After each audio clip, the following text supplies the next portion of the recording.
Hello, this is a Bechstein Model 5, that's 2 meters long and made in 1902. It's got an extremely handsome burr walnut case, which is pretty nearly immaculate.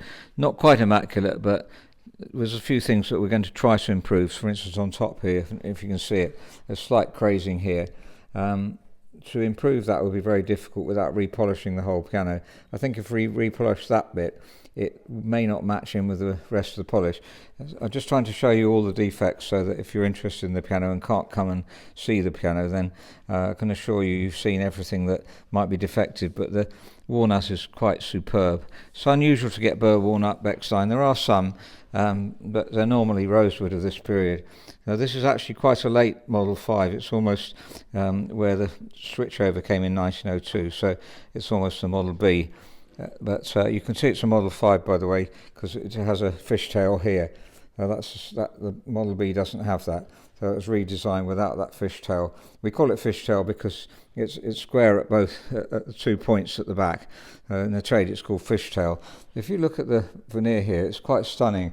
Burr walnut, I think, is one of the best veneers, one of the dearest ones, and just so interesting pattern-wise. And as you see, the whole piano is really perfect.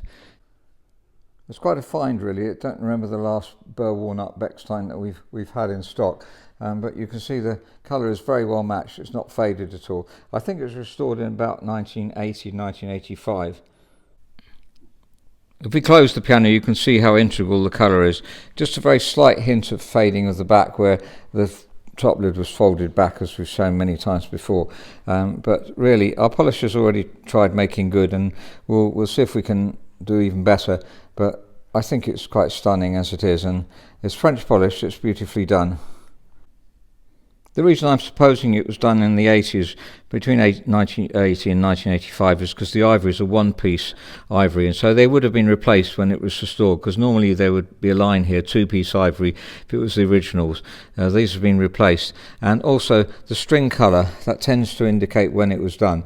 So that's not really shiny new strings colour. It's more like, I would say, 1980s, so that's commensurate with that. It has got a new rest plank.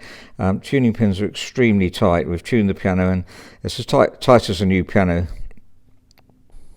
The regulation is still quite superb. I don't think it's really been used since it was done, as we'll see from the hammers. But the regulation, both the lift of the dampers with the pedal and also the lift for the keys, is practically perfect. So it's an extremely good job done. Also the let off is pretty perfect, and the drop screw. And let's listen to the tone. Extremely even. And the break point is as good as you can get on any piano.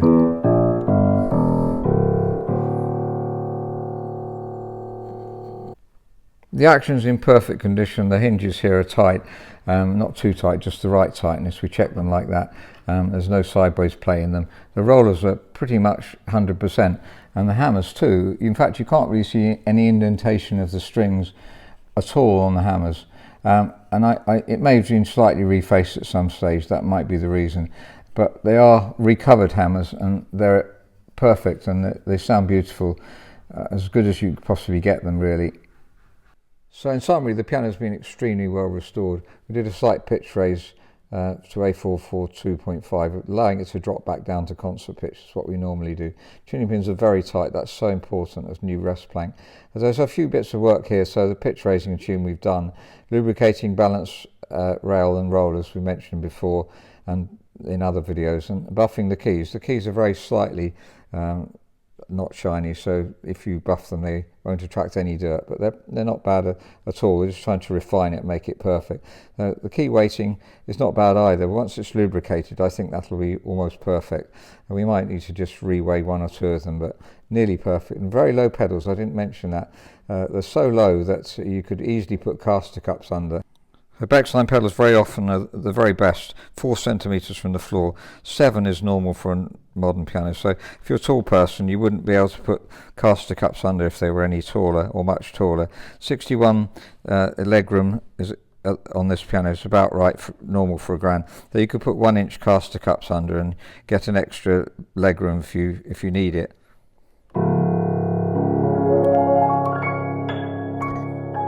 So that's a Bechstein Model 5 grand piano made in 1902 in burred walnut. So really pleased to get the piano into stock. Apart from which it's been superbly restored already. We'll try and refine it even more. Unusual to find something as good as this without needing work on it. If you're interested in the piano, please write to us, info@robertspianos.com. Thank you very much for listening.